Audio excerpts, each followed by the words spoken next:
AP EAMCET 2020కి సంబంధించి BiPC counselling మనకి BSc fisheries సంబంధించి మనకి నోటిఫికేషన్ అయితే ఒక 2 days బ్యాక్ అయితే రావడం జరిగింది. అసలు మీకు ఈ వీడియోలో ఇంపార్టెంట్ డేట్స్ ఏంటి, కట్ ఆఫ్ ఏంటి, క్యాస్ట్ పరంగా మనకి రీజన్ పరంగా, farmer quota, non farmer quota and అలాగే మనకి అప్లై చేసేందుకు వెబ్సైట్ ఏంటి, మీకు step by step detail notification ఉన్న పాయింట్స్ కూడా ఈ వీడియోలో డీటెయిల్గా చెప్తాను. మెయిన్గా వీడియోలోకి వెళ్ళే ముందు శాస్త్ర కాలేజ్ అన్నమాట. ఇది మనకి నెల్లూరులో అయితే ఉంది.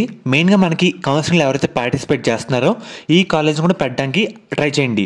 మెయిన్గా మనకి దీంట్లో శాస్త్ర pharmaceutical education research college and అలాగే ఉమెన్స్ సంబంధించి separate college, education research and అలాగే సెంటర్ కాలేజ్ అయితే ఉందన్నమాట. ఇలా మనకి 3 విధాలుగా కాలేజ్ అయితే ఉంటాయి. మీరు ఈ కాలేజీని పెట్టుకుంటే మనకి 100% సీట్ రావడానికి అవకాశం అయితే ఉంటుందన్నమాట. మిగతా కాలేజీతో పోల్చుకుంటే మీకు ఎటువంటి డౌట్ ఉన్నా సరే ఈ నెంబర్కి అయితే ఒకసారి కాల్ చేయండి, మీకు సీట్ వచ్చేలా చేస్తారు. ఇదే అన్నమాట ఆ కాలేజ్ పేర్లు అండ్ అలాగే కాలేజ్ కోడ్. మీకు ఎటువంటి డౌట్ ఉన్నా సరే ఒకసారి మీకు స్క్రీన్ మీద కనిపిస్తున్న నెంబర్కి అయితే కాంటాక్ట్ అయితే అవ్వండి.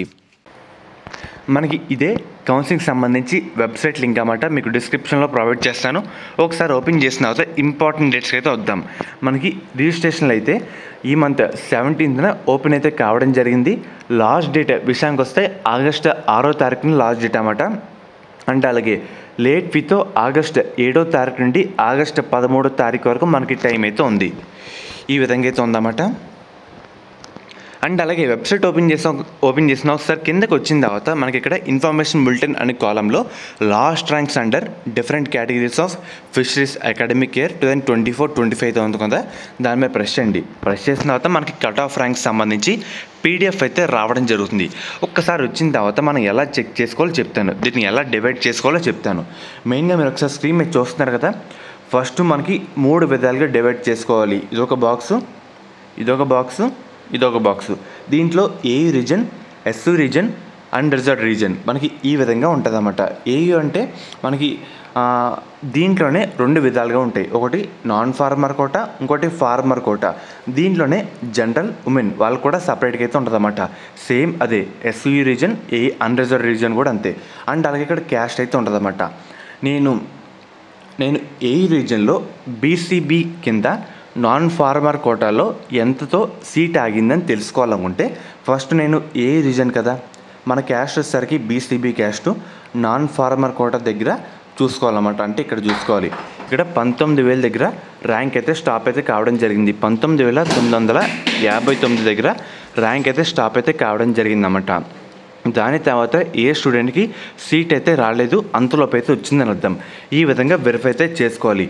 ఇప్పుడు మళ్ళీ చెప్తాను.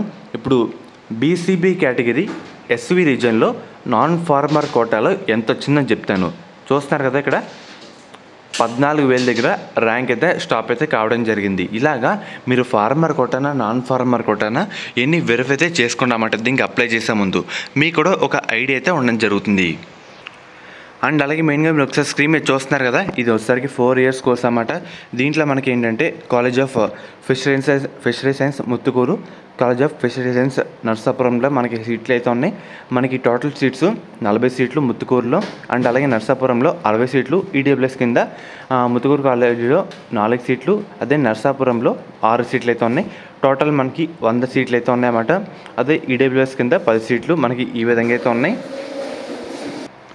అండ్ అలాగే మనకి university fee, hostel fee, non university fees towards hostel facility, ఈ విధంగా ఫీజులు డేటా అయితే ఉందన్నమాట. టోటల్ గ్రాండ్ టోటల్ వచ్చేసరికి 47,000 అయితే అవుతుంది. ఈ విధంగా అన్ని వెరిఫై చేసుకోండి. మీకు వెబ్సైట్ లింక్ కూడా డిస్క్రిప్షన్లో ప్రొవైడ్